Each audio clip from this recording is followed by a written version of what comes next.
मंडळी नमस्कार, मी अभिषेक केसरीतर्फे आपणा सर्वांचं एक सुपर पॉडकास्ट येथे तुमचं स्वागत करतो. केसरीच्या या 41 वर्षाच्या प्रवासात एक गोष्ट जर सतत कॉन्स्टंट राहिली आहे तर ते आहेत आमचे मायबाप पर्यटक. आजच्या या प्रवासामध्ये आपल्यावर एक खूप खास असे पाहुणे आहेत. हे आमचे गुरु आहेत, आमचे मेंटॉर आहेत. हे एक अशी व्यक्तिमत्व आहे की ज्यांनी केसरीला पदोपदी पावलोपावली मार्गदर्शन केलेलं आहे, ज्यांनी 100हून जास्त देश आज पाहिलेले आहेत. आज आपण ही जर्नी शेअर करणार आहोत की 100 देश फिरण्याची जर्नी कशी असते, काय एक्साइटमेंट आहे आणि ती कुठली गोष्ट आहे की जी त्यांना ड्राईव्ह करत राहते वेगवेगळे देश पाहण्यासाठी. तर आपल्या या पॉडकास्टमध्ये आपण स्वागत करूया अरुण सबनीस यांचं, ज्यांना आम्ही सर्व प्रेमाने सबनीस काका म्हणून म्हणतो. काका नमस्कार. नमस्कार. नमस्कार. वेळात वेळ काढून आज तुम्ही आलात त्याबद्दल आपले खूप खूप आभार. अरे मलाही आनंदात झाला, कारण केसरीबरोबर माझं खूप जुनं नातं आहे आणि हे नातं आणखीन वाढवायला, जरी उतारवय माझं झालेलं असलं तरीसुद्धा मी उत्सुकच होतो. त्यामुळे जेव्हा आमंत्रण आलं तुझं तेव्हा म्हटलं जरूर जाऊया. काका आज मी जर असं नर्वस झालो ना तर प्लीज माइंड करू नका. काय आम्हाला सगळे सारखे सांगत असतात, सारखे फिरत असतो टूर लीडर म्हणून, तुम्ही या देशात गेलात त्या देशात गेलात, पण आमच्या देशांची जी काउंट आहे ते तुमच्या समोर एकदम नेग्लिजिबल झालेली आहे. त्यामुळे तुम्ही अजून यंग ॲट हार्ट आहात. आणि किती आता 101 नॉट आउट आहे. हो, 101 नॉट आउट. तर काका आपण या प्रवासाची सुरुवात, मी आधीही तुमचं थोडंसं लेखन वगैरे वाचलं, तुमचं बघितलं, तर असं आढळलं की तुमचा प्रवास जो आहे हा खूप आधी ट्रिगर झाला होता एक इमोशनल मोमेंटमध्ये. तर याच्यामध्ये तुमचे वडील, तुमचे भूगोलाचे मास्तर, या सगळ्यांचा एक काहीतरी वाटा आहे, त्याच्या मागे काहीतरी गोष्ट आहे, ती आमच्याबरोबर शेअर कराल का प्लीज? हो, खरंच ही खूप सेंटिमेंटल अशी गोष्ट आहे माझ्यासाठी. कारण काय असतं की आपण एका विशिष्ट वयापर्यंत पोचेपर्यंत आपल्याला आपल्या वडिलांची किंवा आईची किंवा त्यांच्या थोरवीची, त्यांच्या मोठेपणाची जाणीवच नसते. ही गोष्ट 1963ची 1963 साली मी MA झालो आणि नाशिकला आमचे वडील त्यावेळेला नोकरीला होते तेव्हाची गोष्ट आहे.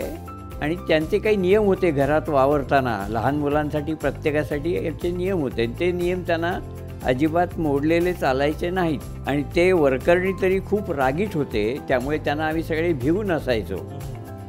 म्हणजे आमचं त्यांचं नातं असं होतं की त्यांनी प्रश्न विचारायचे आणि आम्ही उत्तरं द्यायची. आम्ही कधी त्यांना प्रश्न विचारू शकत नव्हतो आणि तेही कधी साधं वाक्य आमच्याशी बोलायचे नाहीत. नेहमी वाक्य प्रश्नार्थकच असायचं. त्यांचं वाक्य आमच्याकरता प्रश्नार्थक, आम्ही फक्त उत्तर द्यायचं. असं असताना आणि त्यांच्या कपाटाला हात लावायचा नाही असे आम्हाला त्यांची सक्त ताकीद असताना एके दिवशी MA झालेलो असल्यामुळे मला असं वाटलं मला खूप शहाणपण आलेलं आहे.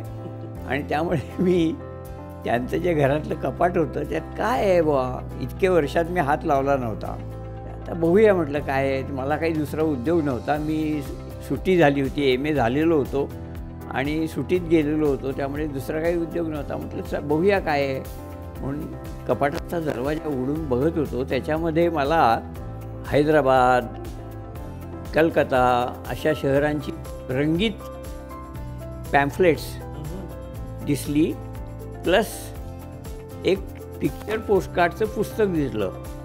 आणि ते पिक्चर पोस्टकार्डचं पुस्तक होतं पॉम्पेईवर. इसवी सनापूर्वी 3500 वर्षापूर्वी ते भूकंपाने आणि ज्वालामुखीनी उद्ध्वस्त झालं होतं आणि ते जमिनीत गाडलं गेलं होतं कंप्लीट. तर त्या पॉम्पेई शहराची, इटलीमधल्या त्या शहराची, नाशिकच्या आमच्या वडिलांच्या घरात त्याचं पिक्चर पोस्टकार्ड कसं काय आलं याचं मला प्रचंड कुतूहल वाटत होतं. आणि मी ते बघत होतो. तेवढ्यात माझे वडील ऑफिस संपवून माझ्या मागे केव्हा येऊन उभे राहिले मला कळलंच नाही. आणि मी इतका घाबरलो, कारण त्यांचा नियम मी मोडला होता, त्यांच्या कपाटाला हात लावला होता. म्हटलं आता हे काय मला बोलणार किंवा काय करणार. तर त्यांनी मला पहिल्यांदाच आधी साध्या आवाजात न ओरडता, कारण मी आता 23 वर्षाचा झालो आहे, त्यांनाही माहिती होतं, त्यामुळे त्यांनी काय बघतोयस असं विचारलं. मी म्हटलं काही नाही, हे पॉम्पेईचं पुस्तक तुमच्या ह्याच्यात कसं आलं असं मला कुतूहल वाटत होतं. मग ते चित्र बघत होतो मी त्यातली. त्याच्यानंतर आयुष्यात त्यांनी पहिलं साधं वाक्य माझ्याशी बोलले, जे प्रश्न नव्हता. मला पण प्रवासाची खूप आवड होती. तेव्हाच माझ्या मनात असा पहिल्यांदा विचार चमकून गेला की अरे, आपण जेव्हा काही नोकरी करू तेव्हा मी माझ्या बाबांना फिरवीन, कुठेतरी जगात नेईन, त्याला जग दाखवीन. निदान माझ्या डोळ्यांनी ते जग पाहतील, अशी भावना माझ्या मनात उमटली. आणि ती प्रवासाची ठिणगी जी पहिल्यांदा मला जाणवली, त्याच्यामुळे ह्या सगळ्या प्रवासाला प्रेरणा मिळाली. माझा जो पुढचा प्रवास झाला 101 देशांचा, तशीच त्या जॉग्रफीच्या मास्तरांची गोष्ट, ज्यांनी स्वतः फाटके तुटके कपडे घालून आम्हाला भूगोल अत्यंत तन्मयतेने शिकवला. मास्कोडी गामा असा आला आणि मग ह्या इकडे वळसा घालून भारतापर्यंत आला वगैरे वगैरे आम्हाला सांगायचे. जसं काही स्वतः वास्कोडी गामाच्या बोटीतनं प्रवास केला आहे अशाच थाटात सांगायचे. तेव्हा जेव्हा मी केप ऑफ गुड होपला गेलो तेव्हा मला त्यांची आठवण आली उत्कटतेने, आणि रडू आलं की जो माणूस स्वतः बेळगाव शहर सोडून बाहेर जाऊ शकला नाही, पण त्यांनी कधी आम्हाला शिकवण्यामध्ये कंजूसी दाखवली नाही आणि आम्हाला मोठी स्वप्न दिली, असा शिक्षक, डेडिकेटेड असा शिक्षक जो मुलांना ज्ञान देण्यात कुठली कुसूर ठेवला नाही ज्यांनी, आणि मुलांना प्रेरित केलं, स्वप्न दिली. हीच महान गोष्ट आहे अशा शिक्षकांची, की जे खरंच असा इतिहास किंवा भूगोल आपल्या डोळ्यासमोर जिवंत उभं करतात. आणि ती जागा जेव्हा बघतो तेव्हा ती आठवण देत असते त्या सगळ्या लोकांची की त्यांनी आपल्याला याबद्दल सांगितलं आणि आज आपण ती बघतोय. खरंय, काय मजा असते बघण्यात. खूपच. माझ्या वाचनामध्ये अजून एक गोष्ट आली, तुम्ही खूप चांगलं वाक्य वापरलं होतं की, म्हणजे मी तुम्हाला विचारणार होतो, प्रश्न असा होता की प्रवास करण्याचे फायदे काय, आणि तुमच्याबद्दल रिसर्च करतानाच मला त्याचं उत्तर मिळालं की तुम्ही इथे होता आणि बोलत होता आणि तुम्ही बोलता बोलता म्हणालात की जेव्हा आपण प्रवास करतो तेव्हा आपल्यासारखाच विचार करणारी लोक आपल्याला मिळतात. बरोबर. आणि त्या जागेची, त्या प्रवासाची आपल्याला अजून आनंद घेता येतो त्या जागेत. बरोबर बरोबर. तर असे तुम्हाला काही अनुभव आहेत का तुमच्याबरोबर सहप्रवास? मला वाटतं तुम्ही वेगवेगळ्या ग्रुपबरोबर फिरत असतात, नाही का? हो, म्हणजे एकतर ज्या काळात केसरी किंवा या टुरिस्ट कंपन्या स्थापन होत होत्या, त्याच्याही आधी माझं फिरणं सुरू झालं. मला वाटतं राजा पाटील ही पहिली व्यक्ती होती, त्यांच्याकडे केसरी भाऊ होते आपले केसरी ट्रॅव्हलचे, आणि त्यांच्याबरोबर मी काश्मीरला गेल्याची मला पहिली आठवण आहे. ही मला वाटतं 86 साली झाली आमची टूर. आणि त्यावेळेला त्यांनी आम्हाला आज जी ठिकाणं वर्जित आहेत दहशतवादामुळे अशा ठिकाणीसुद्धा त्यावेळेला आम्हाला नेत होते, आणि बारामुल्लाला वगैरे नेऊन आम्हाला त्या स्मारकाविषयी सांगणं, हे सगळं केसरी भाऊंनी उत्साहाने केलं.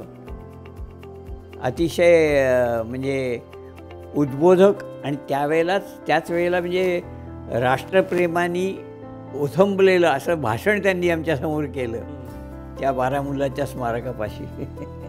अशी पर्यटक कंपनी आणि पर्यटक कंपनीचे रिप्रेझेंटेटिव्ह मिळणं ही सुद्धा त्यावेळेला खूप वेगळी गोष्ट होती. आणि आम्ही तरुणच होतो त्यावेळेला, त्यामुळे हे सगळं खूप मनामध्ये असं ठसलं. आणि केसरी भाऊंचा स्वभाव असा होता की पटकन ते आपलंसं करून टाकायचे. तर माझं त्यांचं एक विशेष नातं तेव्हापासून जुळलं, 1986 पासून, या पहिल्या टूरपासून. आणि काही टूरमध्ये, श्रीलंकाच्या टूरमध्ये जीजी होत्या, आणि केसरी भाऊ नव्हते पण सेलिब्रिटीज होते, म्हणजे दिलीप प्रभावळकर, आदेश बांदेकर, ती अमृता सुभाष, असे सेलिब्रिटीज होते. तेव्हा या सगळ्या माहोलचा ती ट्रिप अधिक जास्त आनंदमयी करण्याचा सगळा उपयोग होत होता त्याचा. म्हणजे एक तर माणसं खूप चटकन एकत्र व्हायची, त्यांच्यामध्ये एकसंधपणा यायचा, एक समविचारी माणसं एकत्र आल्यानंतर गाणी, गप्पा, गोष्टी याला खूप रंगत यायची. आणि half the fun was in being together with such a group of people. ही अशी माणसं एकत्र बरोबर असल्यानंतर गाणी, गप्पा, गोष्टी, कविता. आम्ही श्रीलंका, मालदीवला गेलो होतो तुमच्या केसरीमार्फतच. तेव्हा राम पाठक नावाचे एक कवी होते आमच्याबरोबर. पण आम्ही मग त्यावेळेला मालदीवला ते 3 दिवस काय जे फाडू म्हणून काहीतरी रिसॉर्ट होतं, फाडू, त्याचं नाव फाडू. आणि काव्य आणि काव्यशास्त्र विनोद एवढा चालला होता की ती ट्रीप त्यामुळे अतिशय मेमोरेबल झाली. म्हणजे मालदीवचं सौंदर्य निसर्गाचं आहेच आहे, पण आम्ही 24 तास जवळजवळ एकत्रच असायचो. झोपण्यापुरतं काय काही तास वेळ होतो, पण एरवी आम्ही सगळे टुरिस्ट एकत्र बसून खाणं पिणं आणि हे असं छान वातावरण होतं. मी बघितले ना बरेच वेळा, पहिला दुसरा दिवस झाला, लोक थोडेसे कम्फर्टेबल झाले, नाही कोणी पुढे आलं तर सबनी सखा स्वतःच पुढे यायचे. हे सबनी सखांचे आमच्याकडे छोटे व्हिडिओ किंवा मला वाटतं असे फोटो वगैरे आहेत जे ते स्वतः माईकवरती बोलतायत आणि लोकांची मजा घेत आहेत, नाही का? हो. मला त्यांचं एक म्हणजे मी लहान होतो जेव्हा ते गात होते तेव्हा बसमध्ये, ते मी पहिल्यांदाच असं ते मराठीतलं गाणं ऐकलं होतं. त्याला विडंबन गीत असं म्हणतात. आणि काकाने ते मला वाटतं लिहून आणलेलं त्यावेळी, आणि ते गाणं म्हणत होते, माझी लाडकी सुशीला. असली धमाल होती ती सगळी बस. म्हणजे आजही मी सगळीकडे गेलो की मला गाणं म्हणायचीच फरमाईश होते.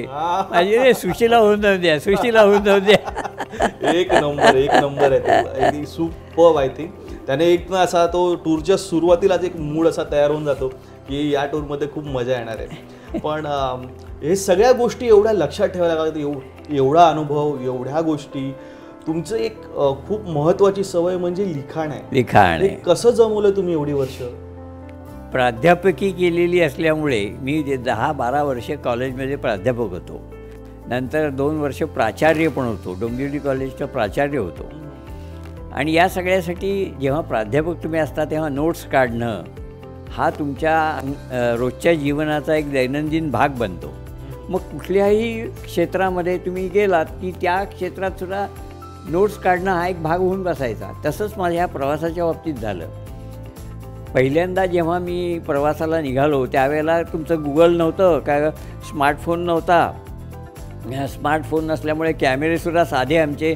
मी इंग्लंडला 73 साली गेलो होतो शिकायला, तेव्हा मी तो कोडॅकचा एक छोटासा कॅमेरा, इन्स्टंट कॅमेरा टाईप होता, आणि तो मी आणला होता तिथून. पण त्याला बॅटऱ्या खूप लागायच्या, आणि ते सारखी ती 16 किंवा 22 रेळाची का 28 रेळाची ती हे असायचं कॅसेट, ती घालायची. आणि मग ते तेवढी झाली की पुन्हा ते धुवायला टाका, आणि खर्चिक काम होतं खूप. तर हे सगळं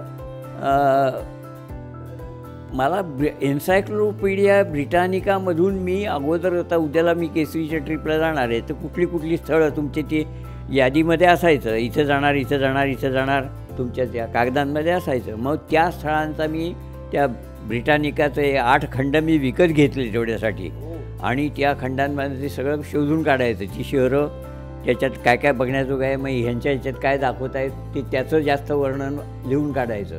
त्याच्यानंतर तिथे हवामान कसं असणार आहे, या महिन्यात कोणता काय टेम्परेचर आहे, ते काय टेम्परेचर, ते सगळं लिहून काढायचं. मग तिथे गेल्यानंतर प्रत्यक्षात काय दिसलं त्याची माहिती त्या दिवशीची लिहून काढायची, आणि गाईडने काही वेगळं सांगितलं तर ते लिहून काढायचं. असं सगळं डॉक्युमेंटेशन ज्याला म्हणतात, ते डॉक्युमेंटेशन झोपायच्या आत पूर्ण केल्याशिवाय मी एकदाही झोपलो नाही.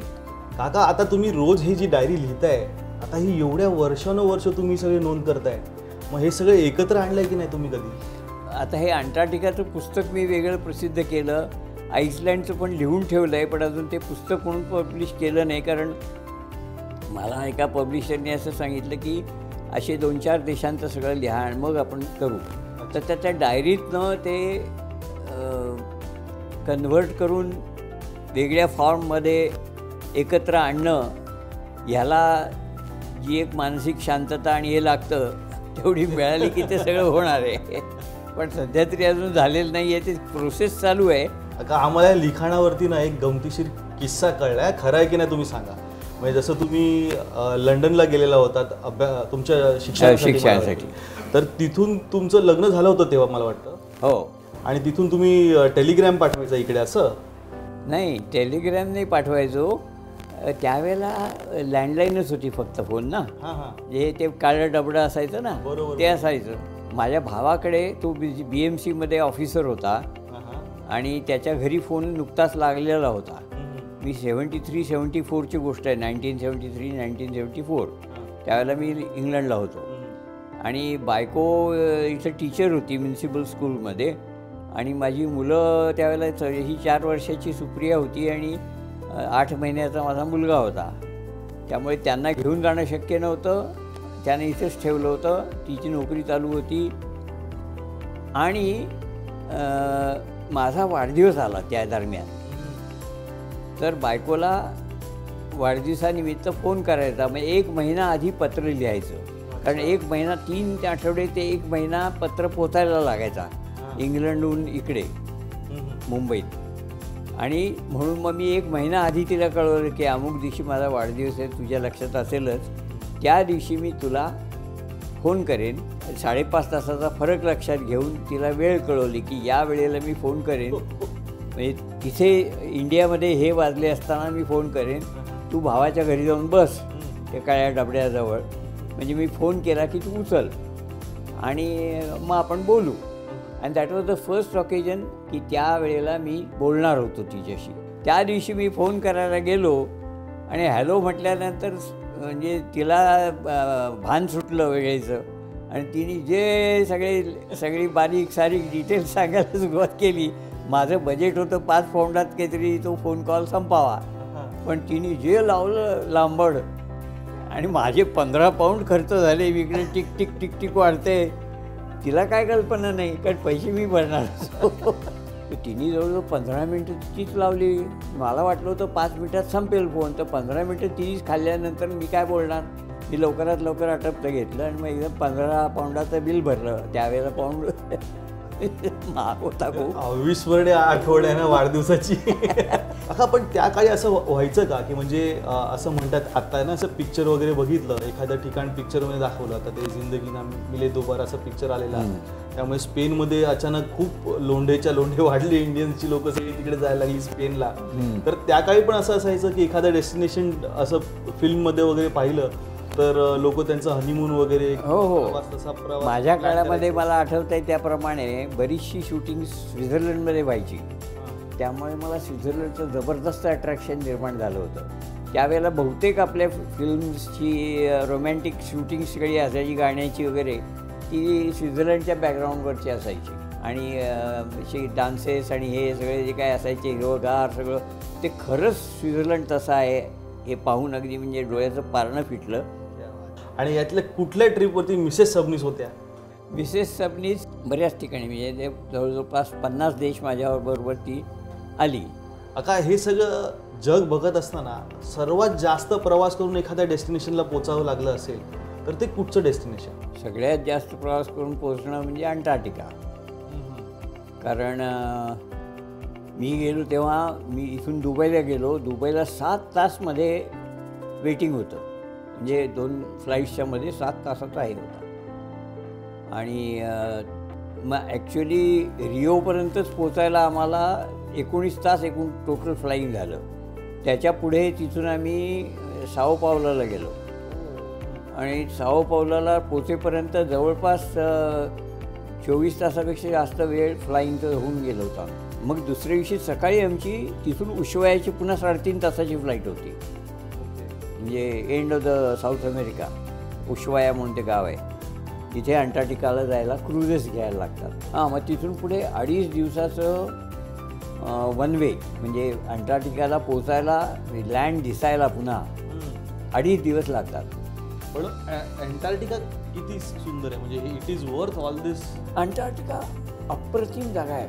ती अशी एक जागा आहे पृथ्वीवरची की जेव्हापासून पृथ्वी बनली तेव्हापासून आहे तशी आहे. एकमेव जागा आज पृथ्वीवरची कोणती असेल तर ती अंटार्क्टिका अशी आहे की जी जेव्हा पृथ्वी बनली तेव्हा जशी होती तशीच आजही आहे. त्यामुळे आपण तिथे गेल्यानंतर हे जेव्हा आपल्याला जाणीव होते की आपण पृथ्वीच्या अशा भागात आहोत की जी अब्जावधी वर्षांपूर्वीपासून पृथ्वी बनलेली आहे तेव्हापासून तशीच आहे.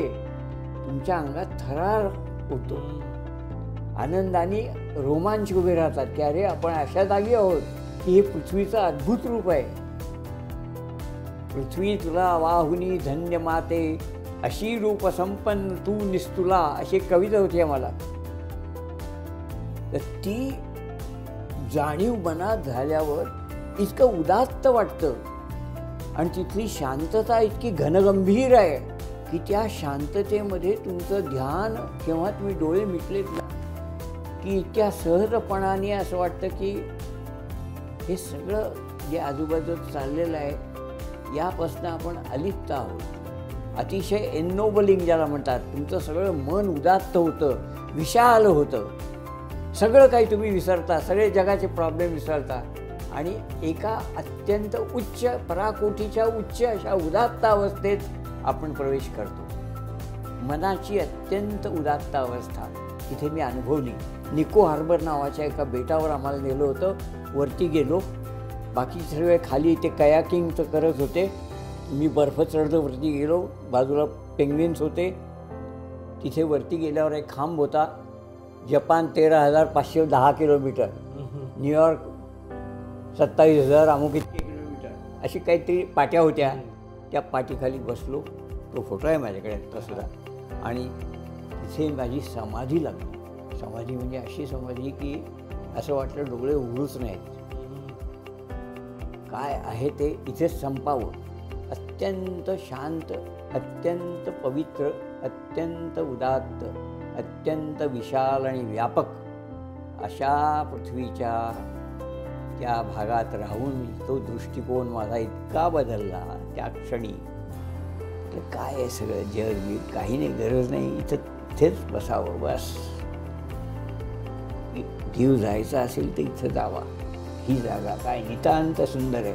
खाली निळशार पाणी, समोर बर्फाचे डोंगर, त्याच्यात मध्ये रंगलेल्या निळ्या छटा, निळघोर आकाश.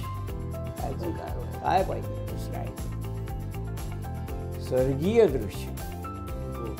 स्वतःहून एक एक्सपिरियन्स आहे नाही का तुमचं ते पुस्तक, म्हणजे इट इज रिमार्केबल. त्याला दिस एक्सपिरियन्स नीडेड दॅट राईट. तो एक वेगळाच अनुभव आहे.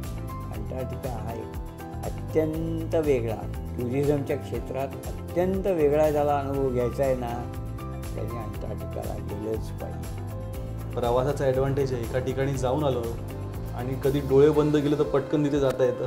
बरीचशी माणसं प्रवासात येतात ना किंवा टुरिस्ट मी बघतो, त्यांचा इंटरेस्ट खाण्यात पिण्यातच जास्त असतो किंवा तक्रारी करण्यात असतो किंवा गप्पा मारण्यात असतो.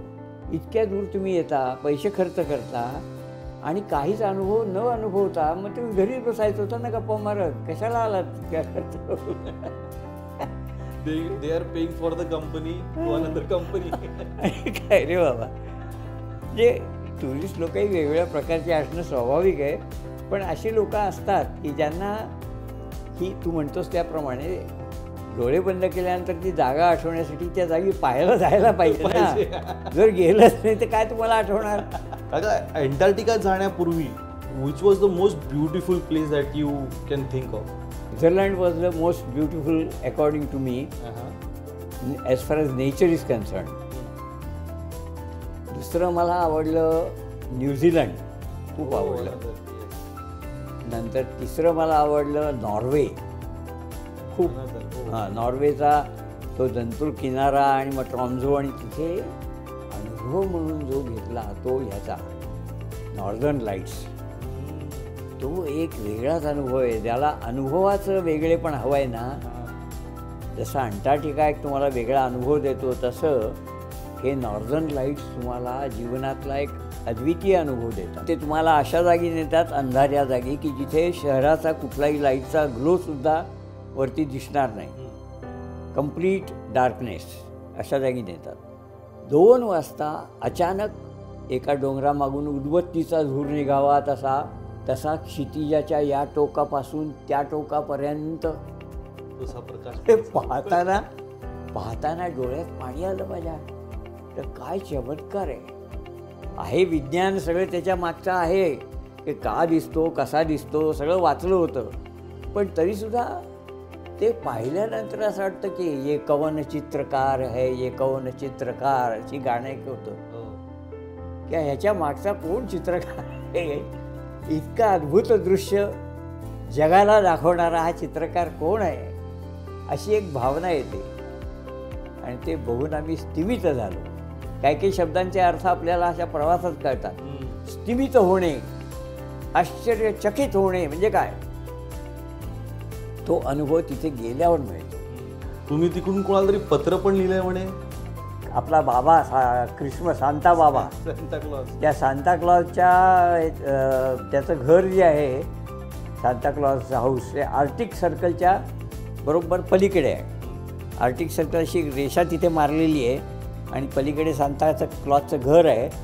तर तिथे असताना मी श्रियाला पत्र लिहिलं होतं की मी असं असं सांता क्लॉजच्या शेजारी बसून तुला हे पत्र लिहितोय. मी ना तुम्हाला तिकडे स्क्रीनवरती ना काही इमेजेस दाखवणार, एक जस्ट छोटासा गेम सारखं खेळणार आहोत आपण की काही क्विझिन्स असतात, काही काही ओळख असते ना काही काही देशांची. तर आपण काही फोटो बघणार आहोत तिकडे आणि ते फोटो बघितल्यावरती तुम्हाला कुठचा देश आठवतो ते आपण फक्त गेस करणार आहोत. ओके, पहिली इमेज एक क्रुसॉ आहेत. हा, हे आजकाल खूप फेमस झालं, मीम झालंय काहीतरी. बरोबर. आणि या फ्रेंच लोकांनी जरी त्याला क्रोसॉन म्हणून नाव दिलं असेल तर आजकाल त्याला खूप लोक प्रशांत म्हणून हाक मारतात. हा पिझ्झा आहे इटलीचा. हा बघा, म्हणजे पिझ्झा बघितला तर याची मला एक आठवण सांगायची आहे की श्रिया मला पॉम्पेईला घेऊन गेली होती ना, तेव्हा आम्ही रोममध्ये 2 दिवस राहिलो होतो. आणि मला श्रिया म्हणाली तुम्हाला अगदी ऑथेंटिक पिझ्झा खायचा आहे का. आणि मला वाटलं होतं की आपल्या पद्धतीचा जसा असतो तसा थोडासा असेल, पण तो फारच वेगळा होता आणि इतका ब्लँड होता आणि काहीतरी त्याची, मला तर अजिबातच आवडला नाही. मला पिझ्झा आपल्याकडेचाच आवडला. म्हणजे जो काही आपण पिझ्झा इथे खातो त्याची त्याच्या चवीत खूपच फरक. हा प्रकार बघितला का मेक्सिकोतला, ह्या बरिटो म्हणतात. हे हां, बरिटो. त्याच्यात तो ह्याच्यामध्ये आपला जसा कोन आईस्क्रीम असताना तसं ते कोनमध्ये तो तिथला उकड्या तांदूळाचा भात असतो. हो, राजमा. हां, आणि ते बरिटो, तो बरिटो व्हेजिटेरियन सुद्धा मिळतो आणि मी खाल्लाय मेक्सिकोमध्ये, खाल्ला, मला तो आवडला. मेक्सिकोचं जेवण आपल्या मेक्सिकोचं बरंचसं आपल्या जेवणाच्या टेस्टशी मिळणारं असतं. टॅकोज असतात, बरिटो असतं, एन्चिलाडास वगैरे, जसे करंजी सारखेच दिसणारे पदार्थ आहेत, पण ते व्हेज नॉन व्हेज दोन्हीमध्ये मिळतात. आणि हो, हा क्लिअर नसेल पण हा बहुतेक आहे ना जो दिसतोय दॅट इज सोर्बे. सोर्बे नका का, हा इराणचा प्रकार आहे. आईस्क्रीम असतं ना आपलं, ते आईस्क्रीमच आहे. It has fruit, it has ice and sugar syrup. अच्छा, असं. आणि नेक्स्ट जो आहे दॅट इज जेलॅटो. जेलॅटो आईस्क्रीम म्हणजे सोर्बे जेव्हा इटलीला पोचलं तेव्हा त्यांनी त्याच्यामध्ये दूध वगैरे मिक्स करून त्याचे फ्लेवर्स एनहान्स करत गेले. मग ते चॉकलेट आणि तिरामिसू आणि काय काय. सो ते आईस्क्रीमचं असं पूर्ण इतिहास आहे. So that's interesting. हे तर इझी आहे, सर्वात इझी आहे. शो कुठला आहे ते, तो ना एक रोल आहे काका, दॅट इज सुशी. हो, सुशी मध्ये काढलाय काका. आपण एक आहे ना छोटासा गेम खेळूया. छोटासा म्हणजे आपण आहे ना ॲज अ फ्रिक्वेंट ट्रॅव्हलर काही गोष्टी ज्या आपल्याकडे अशी एक डोक्यात चेकलिस्ट असते की अमुक काही गोष्टी असतात की ज्या आपण करतोच प्रवासाला निघतो तेव्हा, तर तशा 4-5 गोष्टी आपण घेणार आहोत आणि तुम्ही सांगा की तुम्ही कशी तयारी करता. फॉर एक्झाम्पल, अशी कुठची गोष्ट आहे प्रवासाला निघालात की त्या वस्तूशिवाय तुम्ही निघतच नाही. प्रवासाला निघालो की आताच्या काळात तर स्मार्टफोनशिवाय निघणारच नाही तुम्ही. कारण आजकाल प्रवासापेक्षा आपण प्रवास केला हे दाखवण्याची जास्त चढाओढ आहे. प्रत्यक्ष प्रवासापेक्षा आणि त्याची माहिती घेण्यापेक्षा फोटो काढणं हे सगळ्यात महत्त्वाचं झालेलं आहे. म्हणजे priorities have change to this level की आजूबाजूला काय आहे हे बघायला लोक तयारच नाही. ते प्रथम फोटो काढून घ्या, अन्न त्याच्यात फोटो काढून घ्या, त्याचा फोटो काढून घ्या. अरे फोटो काढा, पण फोटो काढताना ते काय जे आहे ते एन्जॉय पण करा ना. मग फोटो काढायला हरकत काहीच नाही आहे, पण अनुभव घ्या आणि मग फोटो काढा. अनुभव न घेता नुसत्या गोष्टींचे फोटो काढत गेले म्हणजे प्रवास केला असं नाही. बऱ्याच जणांचे असे समजूत होते की आय वॉज देअर, हे दाखवण्याकरता फोटो घ्यायचा. अरे पण देर तू काय पाहिलंस, ते काय म्हणजे नजरेने टिपणं ज्याला म्हणतो आपण, टिपकागत असतो बघा शाईचा, हे तसं तुम्ही प्रवासात गोष्टी आणि माणसं टिपली पाहिजेत. टिपकागत जसा शाई ओढून घेतो तसं तुम्ही अनुभव असे प्रवासातले टिपले पाहिजे. अच्छा, असं काहीतरी असेल ना म्हणजे एवढ्या वर्षांच्या प्रवासामध्ये की एक अशी गोष्ट जी सतत बदलत राहिली? सतत बदलत राहिली म्हणजे अनुभव. ओके, असं मी म्हणेन. कारण माणसं तीच असतात पण त्यांची संस्कृती भिन्न असते, त्यांचे संस्कार भिन्न असतात.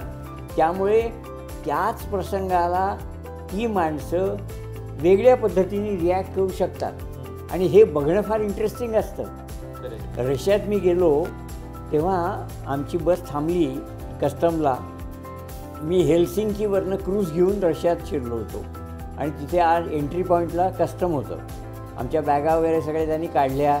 आमचा टूर गाईड कोण केसरीचाच कोणतरी होता, मला वाटतं, आता कोण होतं मला आठवत नाही. आणि तो म्हटला की तुम्हाला ज्यांना कॉफी प्यायची असेल ना पुढे जा जरा, तिथे डाव्या हाताला एक रेस्टॉरंट आहे, तिथे कॉफी प्या.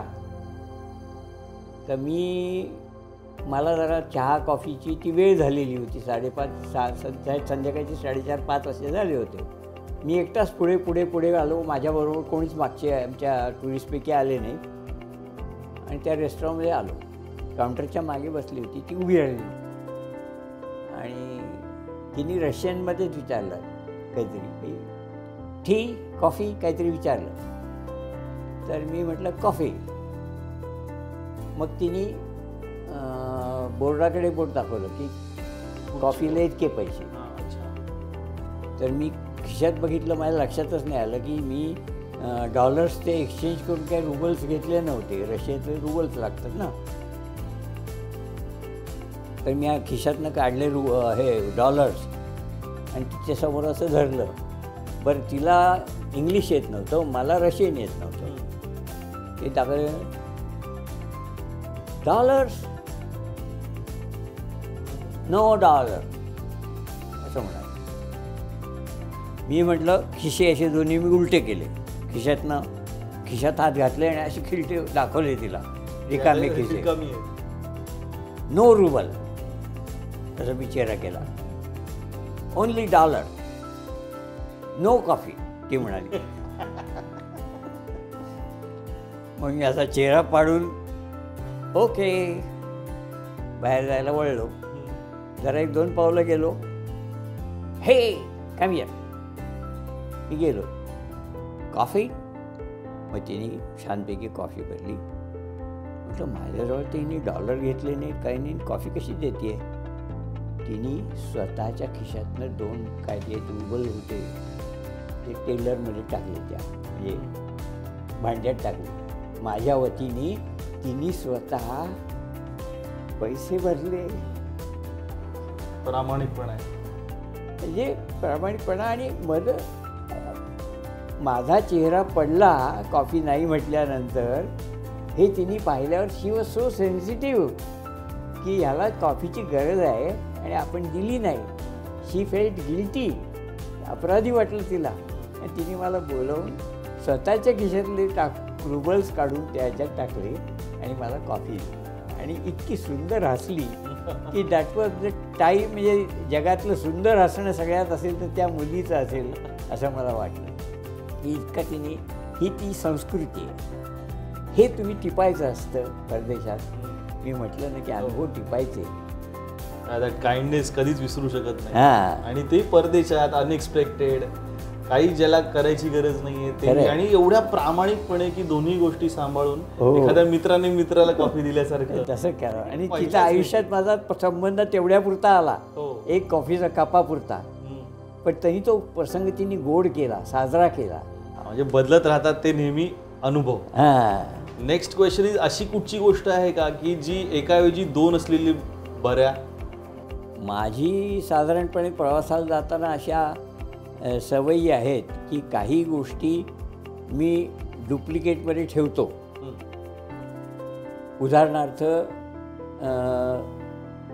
एखादं आता थंड असलेल्या प्रदेशात जाणार आहोत आपण, तर थंडीची 2 कपडे घेणार, एखादा स्पेअर घेणार.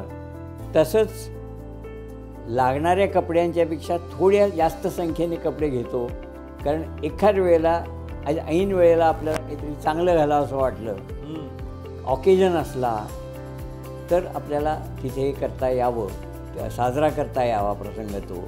म्हणून अशा दृष्टीने कपडे हा माझ्या दृष्टीने एक तसा पॉईंट आहे की 1 से 2 भले.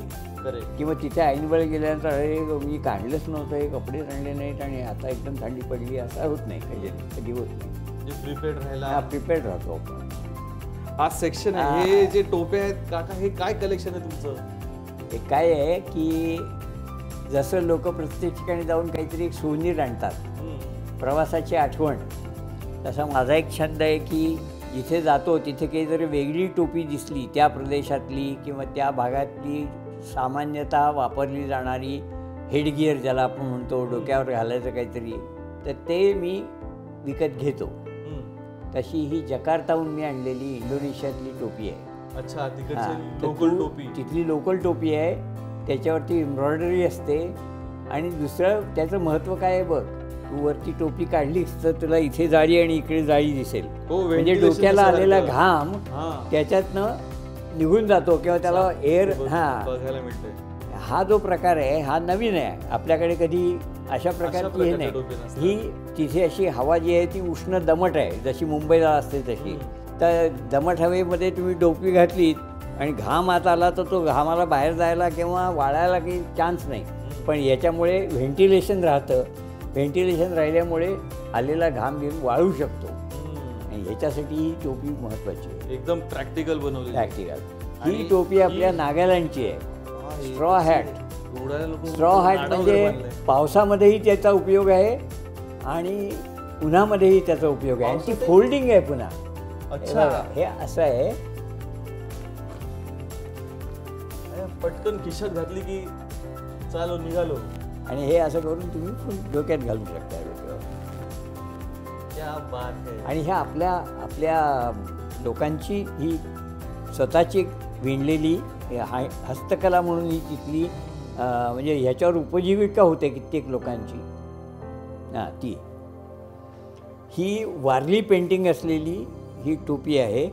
ही आपल्या इंडियातच आहे, पण ही आपल्या छत्तीसगड, दुसरं झारखंड या भागात चित्रकूट धबधबा आहे. चित्रकूट धबधब्याच्या तिथे गेलो असताना ही टोपी मला दिसली. ही मी विकत घेतली. त्याच्यात वारली पेंटिंग आहेत. हे जरा वेगळं नवीन वाटलं आणि छान हस्तकला त्याच्यावर आहे म्हणून मी ती घेतली. मस्त आहे. आणि ही ना सगळ्या बाजूने प्रोटेक्ट करते. कॅप असल्यासारखी नाही. बरोबर आहे. ही सगळी कव्हर करून व्यवस्थित आहे. करेक्ट. मला तुमच्या कलेक्शन मध्ये सर्वात जास्त आवडली ही टोपी. ही टोपी तर हवाना क्युबा इथली आहे. आणि क्युबन लोक हे अतिशय जीवन भरभरून जगतात. म्हणजे त्यांना काहीतरी निमित्तच लागतं डान्स करायला. जरा काही झालं की लगेच नाचायला लागले. आणि त्यांना अशा टोप्या घालून मिरवणं, फिरणं आणि रंगीबेरंगी, म्हणजे रंगीबेरंगी हे त्यांच्या व्यक्तिमत्वाचं प्रतीक आहे. याच्यात बघ किती रंग आहेत, किती डिझाईन आहे. म्हणजे जितकं त्यांचं जीवन बहुपेडी आहे किंवा अनेक रंगी आहे, तसं हे या टोपीमध्ये उतरलेलं आहे. मस्त. म्हणून ही टोपी मी हवाना क्युबा इथनं आणलेली आहे. हवानाची राजधानी इथली टोपी आहे. राईट. मस्त डिझाईन आहे याची. आणि ही घातल्यानंतर त्याचा आपोआप आहे ना, त्याचा पर्सनॅलिटी असे येते, त्या माणसातच येते. बट मस्त कलरफुल, मस्त हॅट, सुपर. म्हणजे बघून अशा memories. Then we have this black one. मला वाटतं ही 86 साली मी नेपाळला गेलो तेव्हाची ही. हा कुकरीचा हे आहे, क्रॉस आहे. आणि ही नेपाळची टोपी आहे. 86 साली मी नेपाळला गेलो तेव्हा घेतलेली टोपी आहे. आणि ती अशी एका बाजूनी तिरकी अशी असते. या टोपीचं ते वैशिष्ट्य आहे. म्हणजे तुम्ही घालताना अशी घातली की एका बाजूनी तिरकी येते ती. Super. This is mark of bravery आहे त्यांच्यासाठी. त्यांचा कुकरी हे Proud- कृपाण ज्याला आपण म्हणतो, जसं या शिखांचं कृपाण असतं तसंच हे त्यांचं कुकरी, हे त्यांचं त्याला कुकरी म्हणतात ते. आणि ही काय टोपी आहे की ज्याला असं ही काहीतरी- तुर्की टोपी आहे. अच्छा, तुर्की हा जो आहे तुर्की ओ. झेंड्यात आहे. राईट. ही गोंडेदार टोपी असते. हां, मागे टाकायचं. ही त्यांची टिपिकल टर्की सिटिझनशिपचा सिम्बॉल आहे हा. ओ नाही, ही आपली ह्याची आहे, हिमाचलची हा. हिमाचलची टोपी आहे, रंगीबेरंगी. मस्त आहे. हां. असं तुमचा मला वाटतं कपल फोटो पण आहे. ही पण तशी दिसणारी, पण ही वेगळी ही आहे. ही मुस्लिम टोपी आहे, सौदी अरेबियाची आहे. ओ अच्छा. ओ नाईस. ही पण तशीच लोकरीची टोपी, मुस्लिम ह्याचीच टोपी आहे. मी ही याला घेतली होती, जॉर्डनमध्ये घेतली होती. ओ नाईस. हा एकदमच कॅरेक्टर. ही मेक्सिकन. पण हे सुपर्ब आहे, काउबॉय सारखी एकदम. काउबॉय हॅटच आहे आणि ही मेक्सिकन हॅट आहे. This is underground river, 7 wonders of nature. हां, ही फिलिपिन्सची टोपी आहे. अच्छा. आणि तिथे अंडरग्राऊंड रिव्हर पाहायला आपल्याला नेतात, तिथे ही घेतली विकत. आणि ही साऊथ कोरियाची टोपी आहे. Last country I went to was South Korea. 101 जो केला तो हा केला, अरे वा, साऊथ कोरिया. सुपर्ब. या टोपीत मला आवडलं काय, हे साऊथ कोरियाचं आहे आणि त्याचं स अक्षर. हा अच्छा, हो बरोबर बरोबर. मी नोटीस नव्हतं केलं ॲक्च्युली. आपण पण आता आपल्या पॉडकास्टच्या शेवटच्याच टप्प्यावरती आहोत. का गप्पा मारून खूप मजा आली.